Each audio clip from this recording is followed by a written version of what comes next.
Yo, what's happening? It's Fregaboom, and I'm here to tell you, my spinner rack gives me powers. What am I talking about? Let's take a look. Here it is. This is my spinner rack, guys. There's the pink bunny suit too.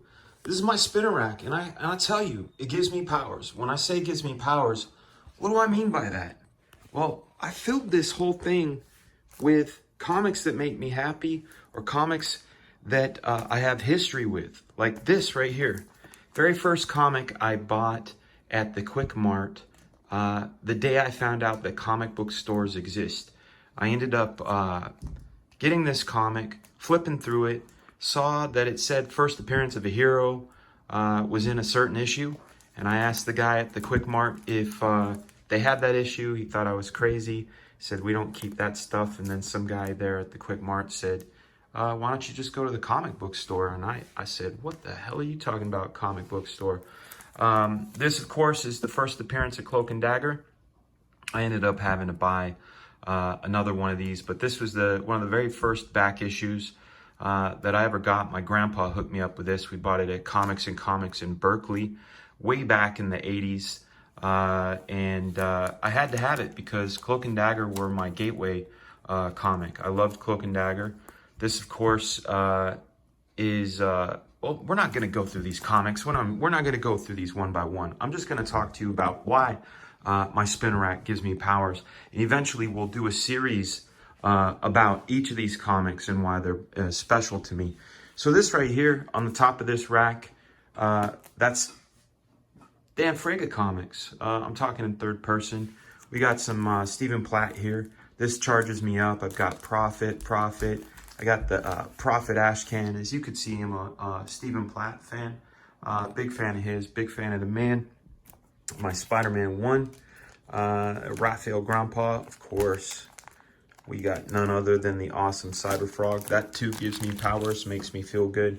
Extreme Zero. This is the 30th anniversary of Dark Knight, but this here is, see how it cost me $60? This is a first printing of the hardcover. Not only is it the first printing of the hardcover, but it's got the receipt in it. We got original first printing of Ronin, Youngblood, some John Buscema, some Bloodshot by my friend Brett Booth and Delso Corona. And this down here, this Ultimates, is all pencil of Joe Mad's artwork. Here I've got my Art Adams section, some more Liefeld, some more McFarlane, Michael Golden. I'm going to do a whole video about that particular book. I have many copies of Doctor Strange 55, as well as the Essential Doctor Strange, which prints it in black and white, which is like a lucky thing. We got some Barry Smith, some more Todd and Rob action, Dooms 4. I don't know why that's in there. Whilce Portacio. More Whilce Portacio, some Jim Lee, more Todd, more Joe Mads, more Michael Golden. All right. And then back to this, Dark Knight, Lobo, Sam Keith, Frank Frazetta, John Romita Jr., Walt Simonson, some How to Write stuff. But what am I talking about when I say this thing gives me superpowers? What am I talking about when I say this comic book rack gives me superpowers? Well, I'll tell you. I hear this question a lot, and the question is how do I stay motivated when I'm not feeling motivated? That's my answer right there. That and that bad boy right there, that's my my HomePod from Apple. It plays music, and I have a playlist that I listen to that inspires me. But these comics are like time travel for me.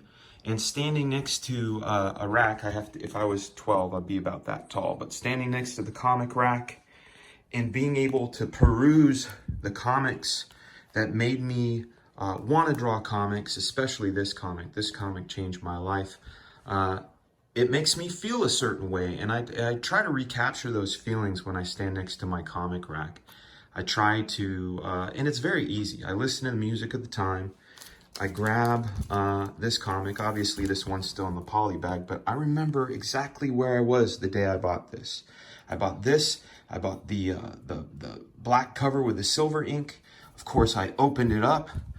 I looked through it. I was blown away by the artwork, the incredible artwork of Todd McFarlane. And I remember that was this came out, I believe it was my birthday in 1991. I believe 1991. I remember where I was when Ronin came out. I remember where I was when Youngblood came out. I remember where I was when this Moon Knight came out. I ended up buying like 10 copies of this because I couldn't believe how awesome this artwork was by an artist I'd never heard of. These comics here, these are there. They make me remember the dreams and aspirations. Again, I look at this comic here and I remember exactly where I was when I was showed this comic. I didn't buy this comic new. I was always an Art Adams fan, but my buddy Toby Calhoun, Michael Toby Calhoun, showed me this, and I could not believe how incredible it was. My very first Art Adams annual was this one, number 10, with the X-Babies in it. And of course, I bought his Long Shot and his other stuff, but I wasn't familiar with that book. So, and these I bought off the stands. This right here, probably one of my favorite issues out of the series. Again, I can hear music in my ears when I think about this. This came out, it says August, but this was the summer of '89. I had just turned 16. I think this was, let's see if I'm right. Yeah, summer of '89. So this was the same summer that the Batman movie came out. You guys remember Batman? Bought this when Batman came out. Of course, I was absolutely nuts about comic books, still nuts about comics, and they made me feel a certain way. So again, the reason I walk up to my comic rack and I stand there and sometimes I huff them. I don't know if you guys ever huff your comics, but I would go and I'd grab a comic and I'd huff it. Look at these original New Mutants. I don't have the first printing in here. I have it somewhere, but here's all my New Mutants copies, all going all the way to 100.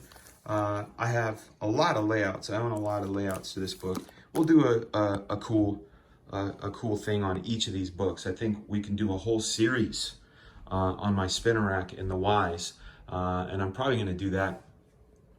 Here's a really good book on writing comics, if you guys ever want to get it, by Danny O'Neill. X-Men Companion, Howard Chaykin's American Flag. And of course, we have dog tags. These dog tags here are being offered on the Black Flag campaign. Obviously, this sticker here is only for placement. This is going to end up being embossed on there, but check this out, man. We got Dalton Snipes, aka Sniper. I'm going to tell you a little secret behind these numbers. I don't talk about this much, but see that 19? It says 06591. That's actually 1965. Those add up to 21, and the 1967 adds up to 23. 21 and 23. 21, why? My friend Michael Turner, that was his favorite number, and 23 is my favorite number. So, and Veer means hero. So Michael Turner is my hero, so that's why that's there. And be the best you. This is something I try to tell people all the time, is to be the best version of themselves. This is one of my favorite images here. Here's the Couch Doodles neon sign. I don't even know why I'm giving you a tour right now, but it's probably just to show you things to come, right? So here's another copy of Dark Knight that I have. It was a hardcover republished. Same with Watchmen here. Smokey Bear. Why do I have a Smokey Bear? You guys are going to find that out in my Todd McFarlane interview once I get that thing subtitled. I got some faces here. Sort of a softer face, a harder face. It's cool to check out lighting. We talk about my books here, but eventually I'm going to go through all of these too. These are comics interview, all that stuff. But anyway, guys, this spinner rack gives me powers because it takes me back to when I was hungriest, which is still today. Today, I'm the hungriest I've ever been. This is Fragaboom. You've been watching some crazy-ass videos. Go get yourself a spinner rack if you don't have one. There's the pink bunny suit, guys. You guys be well. Take it easy. I'll see you on the flip. Do you like awesome comics? Do you like 90s style detail? Well, check out Black Flag, Pineapple Perception, only available on Indiegogo. That's right, 90s action to the max with all kinds of awesome perks. You can get the comic, you can get combos of comics, ash cans, and also great add-ons like shirts, hats, shot glasses, coins. Check out Black Flag, only from Indiegogo.